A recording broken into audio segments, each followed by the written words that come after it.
functional bodybuilding coach and physical therapist. Here we're going to work on some of those neglected areas, wrists and ankles. So we're going to start with the ankles. Nice simple warm up. We're just going to do an ankle circle. So I like to just grab behind the knee just to support my leg, keep the leg off the ground, and a nice big, slow, controlled circle. Again, you might hear a little bit of popping, cracking. It's okay. Just going to do about 5 one direction, and then we'll go 5 the other direction. Each position I'm trying to get as far as I comfortably can. Okay, don't just make it a nice easy circle. Really try to push the range on these circles. Okay, and then I'm going to switch sides. Same thing on the other side.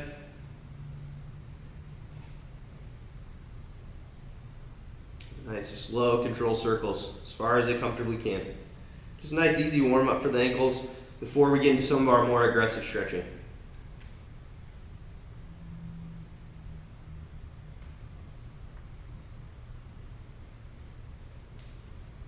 One more. Good. So for this first stretch, you can use a kettlebell, you can use a dumbbell, you can use a weight plate. If you don't have any of those options, it's okay, you can just use your body weight. It's nice to have a little bit of extra weight on this stretch though. So we're gonna be in this half kneeling position. Front leg is out, weight is on top of the thigh, just above the knee.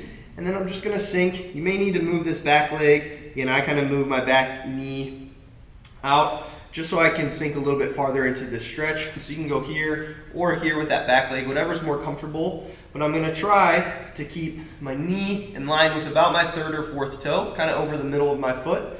And I'm just gonna push down through the weight or kind of lean into it. Some of you may feel a stretch through the back here. Some of you may feel a little bit of pinch in the front. It's okay. We're just trying to move into this dorsiflexion position as much as we comfortably can. So we're gonna hold for about a minute. Again, as you get more comfortable in this range, things like squats are going to be a lot easier, especially an overhead squat or something that requires a little bit more ankle dorsiflexion, or front squat. Good. At the end of our minute of stretching, just like we've done in previous weeks, we're going to add some of those contractions. If you're not comfortable with the contractions or you're a little confused, it's okay, you can just continue to do this passive stretch. Still going to make great progress with your mobility, just spending time in these end ranges. So I'm going to start contracting. My first contraction, I'm just going to push my foot down into the floor like I'm stepping on a gas pedal. I'm going to push and hold about 10 to 20 seconds. Then my second contraction, I'm going to try to pull my foot up towards my shin. So I'm pulling up, but continuing to lean into the stretch. Again, really trying to pull this foot up, pull this foot up. Holding 10 to 20 seconds. And then relaxing. Okay, I'm gonna go same thing on the opposite side. Leg out in front, adjust that back knee wherever is most comfortable for you. Okay, want to get this knee as far forward over my toes as I can. Trying to keep that knee in line with about that 3rd or 4th toe, kind of middle of the foot. And then I'm holding, stretching in this position. I like to lean on the weight, put a little bit more of my body weight into the stretch. Again, or you could just use a little bit heavier weight, up to you. Holding for about that minute before we add our contractions.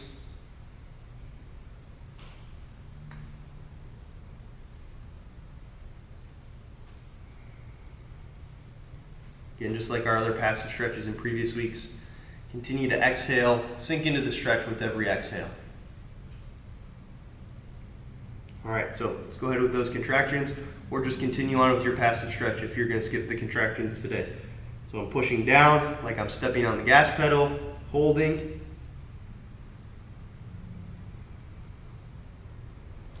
And then I'm going to try to pull up and hold.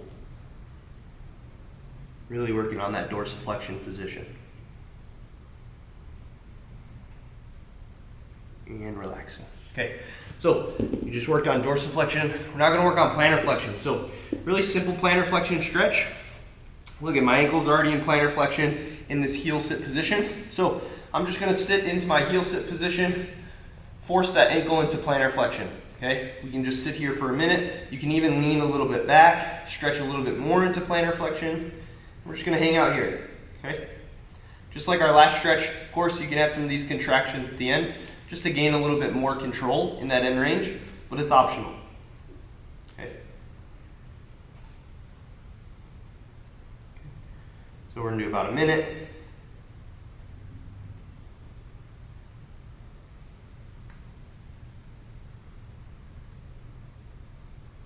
And then let's add our contraction. So first contraction, you're gonna push your foot down into the floor this direction, as if you're trying to bring the top of your foot towards your shin. So I'm pushing down into the floor, feel some contracting or some straining on the front of my ankle, front of my shin. Hold about 10 to 20 seconds, and then I'm gonna try to pull my ankle into more plantar flexion. So trying to lift my toes away from the ground, pull the backs of my feet up towards my butt, holding, and then relaxing. While we're in this position, let's just stretch out the toes a little bit as well. So we're gonna, from this position, put the toes flat on the floor, hands on the ground, and then I'm just gonna sink my butt back to stretch that toe into extension. If you wanna just come up to here and stretch as well, it's a little bit more aggressive of a stretch for those toes. That's fine, whatever's more comfortable for you. This doesn't need to be painful. Again, most people neglect to stretch the toes at all, so just getting that toe into a little bit more extension towards its end range, it's a great thing. I'm gonna hold. And then relax and come out of that position, okay? So let's stay on the toes.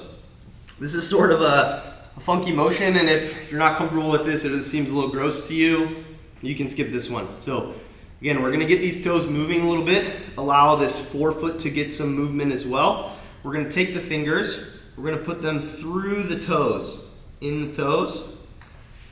I'll try to move so that you guys can see what I'm doing here. So fingers are between the toes, and then with my fingers between the toes, I'm just gonna kind of move my toes up and down. I'm gonna move them to the side, maybe in almost like a circular motion. Again, just getting those toes to move. They shouldn't be painful, just nice and easy movement. This one you don't need to be super aggressive, don't need to push the end ranges too much. Just get some toe movement, some toe love. Okay, just spend about 30 seconds, for lack of a better term, just playing around with your toes. Okay, then we're gonna switch sides. Same thing on the other side. Fingers are gonna go between the toes. And then I'm just gonna play around with my toes for about 30 seconds. Up and down, moving them in circles. Just nice and easy movement.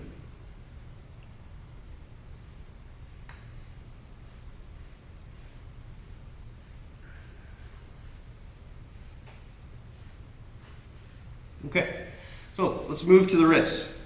Playing with your toes, maybe you just warmed up your wrists a little bit, but let's continue that wrist warm up just a little bit more. We're gonna go hands together in a fist, and you're just gonna go this circular motion, okay?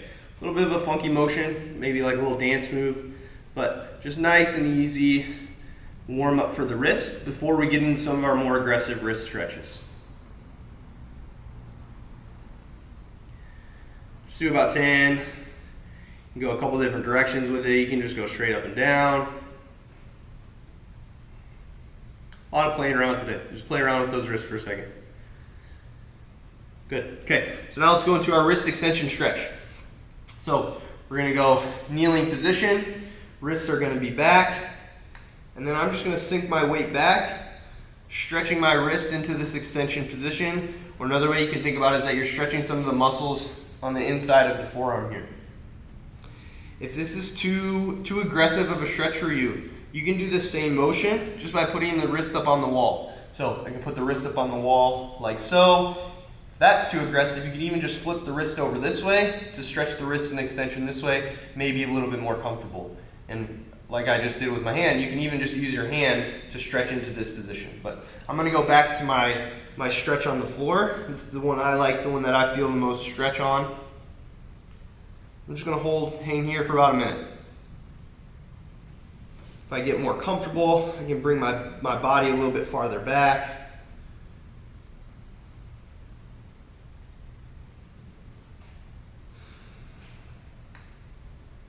And just like our other stretches, we can even add some contractions at the end of this one.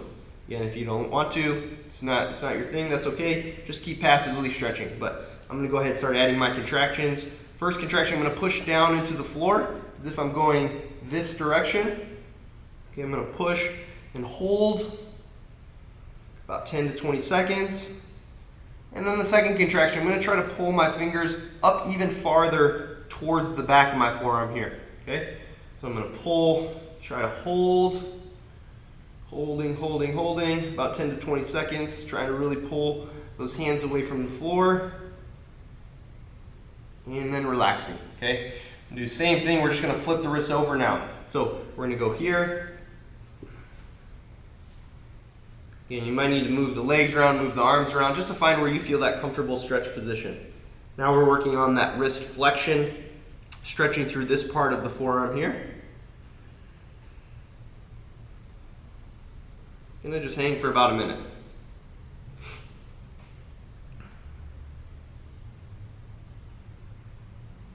Again, on this one, at the end of our minute, optional if you want to add some contractions. First contraction, you're going to push down into the floor as if you're doing this motion, okay? Pushing, holding, just nice and gentle. If it feels good, you can increase the intensity a little bit, but it doesn't need to be strong, just to start to gain some awareness in this end range. Second contraction, you're gonna pull the fingers and wrists up more towards the inside of your forearm, holding. I'm still stretching in this position though. I'm still leaning into it with my body, feeling a stretch through this part of my forearm. Holding about 10 to 20 seconds, or you can just continue that passive stretch from when we first started. And relax. Okay, so now we're gonna go through just some simple wrist isometrics. Just because we worked on some of that range, we just improved some of our range of motion. And again, just like we did with the contractions, we want to gain some control in it, gain some active control in it. So the first contraction, we're going to work on this wrist extension. I'm just going to do about 3 to 5 reps. So I'm going to put my arms out in front of me. I don't want to see any movement through here. I only want to see movement through the wrist. I'm going to pull my wrist up as high as I comfortably can. I'm going to hold, maximally contract, continuing to try to pull my fingers up towards my face, and relax. Okay, let's just go ahead. We'll do 3 reps. Holding about 5 seconds. You should feel these muscles here on the forearm contracting. Relax. And 1 more. Holding. And relax. So now same thing, going down this direction into that wrist flexion. Again, trying to minimize the movement here through the arm. So pulling down, holding. You can even make a fist in this position if you would like. Make that just a little bit more aggressive. Get those forearm flexors just a little bit more involved. Holding, and relax. Again, arms straight or fingers flexed in that fist position. Holding as much as I comfortably can. Hold. And 1 more. You start to get a little cramping in this position. That's not uncommon. If you haven't worked in this very end range, or you haven't contracted hard in this end range before, you may cramp a little bit. The body's not used to being in that position.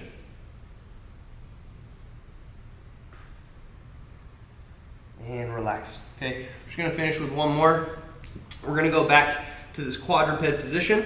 Okay, now I'm just gonna do some little circles with my wrist. So I'm using my body weight to shift the position at my wrist. So just doing some circles, exploring some of these funky positions of the wrist. The wrist is a really mobile joint, can move in a lot of different positions.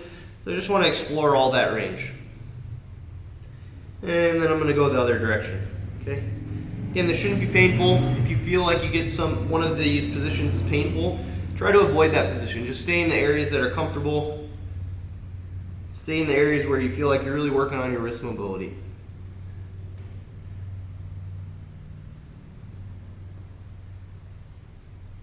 Good. So just about 3 to 5 circles each direction. And that's it for today.